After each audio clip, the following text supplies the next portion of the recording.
Time aku nak booking tiket, semua kuning dan merah. Minat betul orang Malaysia tengok filem ni. Dan masuk je wayang, aku tengok sekeliling aku, tak ada satu pembatas hidung Melayu dengan India. Semua Cina. 太好了。 Terlebih menyesakkan Neja, seorang demon yang nak selamatkan bestie dia Aubing, seorang putera naga. Untuk selamatkan kawan dia ni, dia kena lulus beberapa ujian untuk dapatkan penawar untuk Aubing. Plot filem ni sambung terus daripada ending filem Neja yang pertama, dan walaupun mungkin ada artikel atau reviewer yang cakap kau tak payah tengok yang pertama untuk faham yang kedua, aku tak setuju sangat. Sebab walaupun ada recap dekat part awal filem ni, ada sangatlah banyak nama dan terminologi yang aku tak kenal. Aku honestly struggle untuk follow 20-30 minit pertama filem ni. Tapi lepas aku big brain, aku piece all the puzzles together, barulah aku faham filem ni pasal apa. So, boleh faham ke tak tanpa tengok filem pertama? Boleh, dik. Tapi senang ke tak tu bergantung dekat masing-masing lah. Bukan main kecoh satu dunia bila box office Neja tu mengalahkan Inside Out tu. Dan makin kecoh bila box office diorang mengalahkan Avengers Endgame. Fuyo! Ada banyak faktor yang aku rasa contribute dekat sukses Neja tu dekat box office yang aku nak sembang korang lepas aku review filem ni, okay? So, jom kita mula review ni dengan sembang pasal animasi dia. Dari segi jenis animasi, aku lagi prefer Arcane. Tapi jenis animasi tu subjektif. Kualiti tu tak. Dan kualiti animasi Neja tu ni tak terkata weh. Dia bukan sekadar cantik je. Cantik tu banyak filem sekarang yang cantik. Tapi dia punya bilangan partikel dan elemen dan benda yang ada at the same time dalam satu babak tu, aku tak rasa konsol aku boleh main filem ni weh. Grandnya filem ni, dia punya starting battle lagi epic daripada ending battle beberapa filem aksi perang yang lain. Ada dragons, ada gods, demon semua, ada pedang pembelah langit. Memang otak kau kan.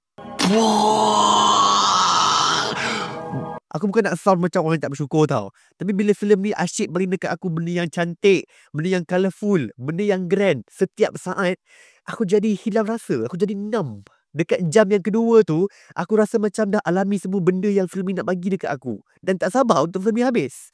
Padahal ada lagi 30 minit weh. So rasa jugalah durasi filem ni yang 2 jam setengah tu. Dia bukan rasa macam slow. Tak draggy pun filem ni. Filem ni sangat tak draggy. Ada je benda baru yang berlaku every single babak. Tapi itulah, aku jadi penat. Otak aku penat. Overstimulated. Tapi kalau korang ni generasi iPad babies, everything's fine course. Kekuatan Neja tu bukan sekadar dekat dia punya animasi. Bukan sekadar dekat dia punya aksi yang berskala besar. Tapi juga adalah sebab dia punya watak-watak dia yang sangat grounded. Aku mula-mula susah tau nak terima watak si Neja tu. Sebab bagi aku annoying, sangat childish. Tapi itu memang watak dia. Dalam filem ni pun, Neja mengaku yang dia ni nakal. Yang dia ni dahagakan perhatian dan kasih sayang.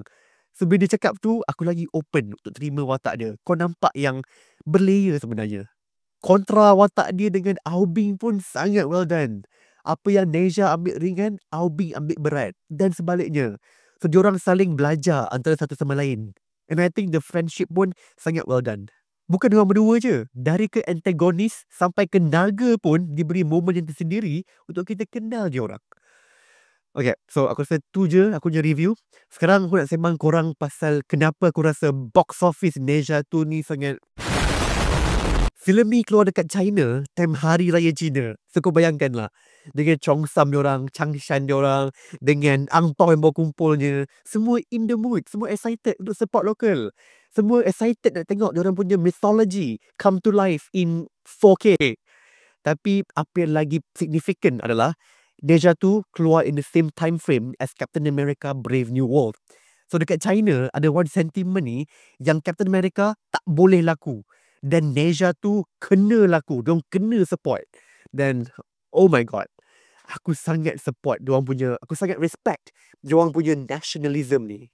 Aku pasti ada je yang akan cakap, Kau tak fikir ke? Ada je orang Cina yang buat filem Captain America Brave New World. Kesana diorang, sumber rezeki diorang. shut up. Kau bayangkan kalau kita globally seumat Islam berganding bahu untuk support boycott. Okay, you know what? I'm going a bit too far. Okay, I mean kembali ke review. Faktor terakhir adalah filem ni sangat child friendly. Terlalu child friendly. Dengan penggunaan warna dia yang cerah, colourful, yang aku okey je. Cuma jenaka dia terlalu simple, terlalu low level punya komedi, slapstick komedi. Ada lawak kentut, lawak kencing, lawak berak, yang orang lain semua ha. Aku je yang benda ni siap.